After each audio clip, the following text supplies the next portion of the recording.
Hello everyone and welcome back to my channel. Today I'll be sharing some of my exam taking strategies and some do's and don'ts that I advise in taking exams.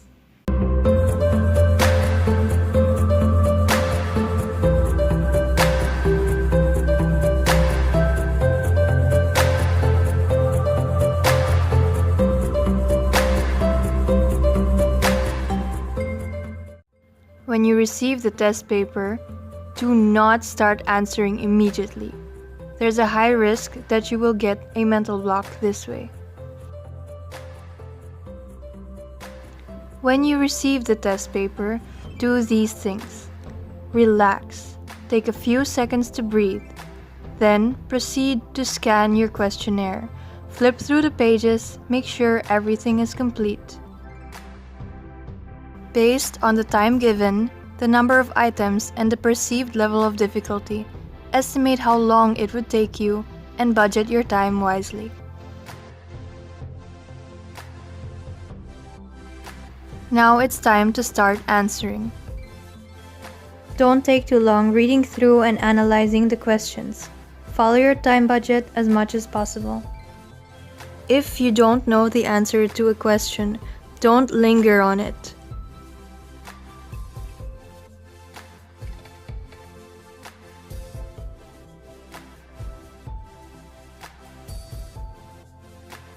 What you should do when answering is read and analyze the questions properly but quickly.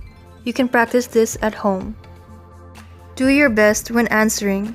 The three most important things for me were knowledge, power of deduction, and instinct. If you're taking too long on a certain question and still don't have a sure answer, then skip it. Mark it so that you can come back to it later. Maybe later, when your head has cleared and you reanalyze it, you'll find that you can answer it. Now here I've prepared a very special test paper for you guys just to show you how to deal with certain kinds of questions. First point though, the pencil that you're going to be using, it doesn't matter if it's old or new. I believe that the pencil you use during your review should also be the pencil you use during the exam, because it serves as some sort of physical memory. When you see this, your brain remembers writing the notes with it or answering certain questions with it, so it just helps with the overall memory connections. Also, maybe it's just a good luck charm. I don't know. First, we have the case scenario kind of questions. Usually these are several paragraphs long with a lot of details that you don't need to know to answer the questions. Skip this. Don't read it first.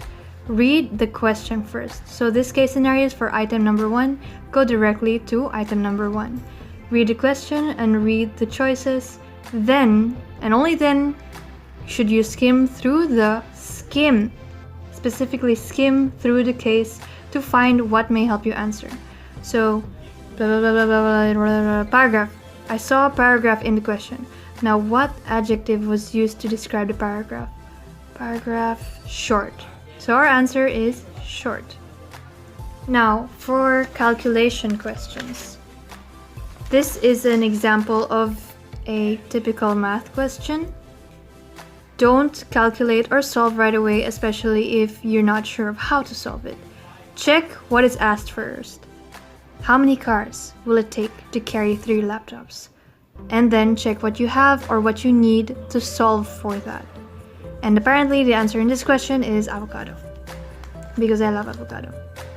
For Morse type questions which look like this, these are usually the weakness of a lot of students because they are confusing. Now, a lot of these kinds of questions I found in the Pharmacy Board exam modules 3 and 5, just an FYI. So for these kinds of questions, I always read through the choices first. I just get a general idea of what they are like. Then I go directly to the choices. I copy first. Okay, L is both false. E is both true. And H is 1 is true. Then P is potato. So after that, I then check the questions. Louise's birthday is on September 10th. check, which means L is not possible because L says that both are false. So that is how you work your way around Morse questions. Once you are able to cancel out items, do so right away. This will help you narrow down your choices. And I don't think it's potato either. So we only have H and E left. So either one is true and two is false, or both are true. And this is true as well, so the answer is E.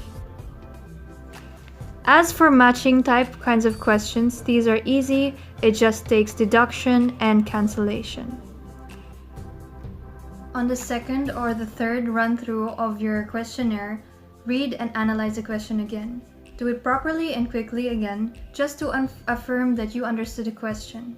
Then explain to yourself why you chose your answer and why the other choices are not your answer.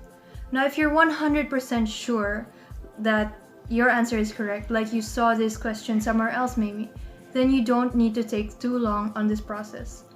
But if you're in between answers, then have a critical debate with yourself. Weigh which answers seem more likely or seem more reasonable. If you feel like changing your answer, but you're not sure, then for me, follow this rule.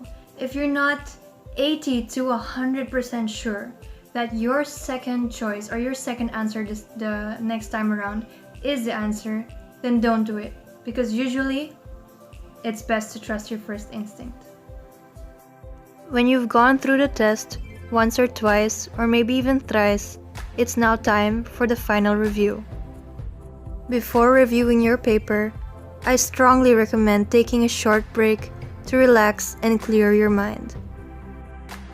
Drink some water or have a snack. Maybe even fix your things or arrange your hair. Look around, loosen up, and do some stretching. You can even take a quick nap, but don't forget to check the time. Make sure it's within your time budget.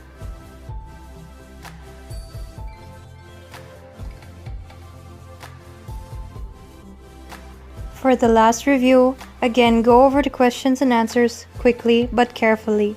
Make sure you understood the question and make sure you believe in your answer.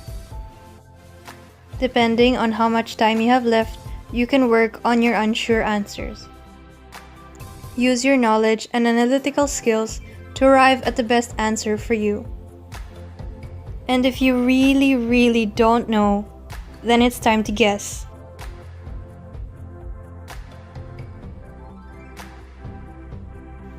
Before passing your test paper, do one last scan to make sure your answers are complete.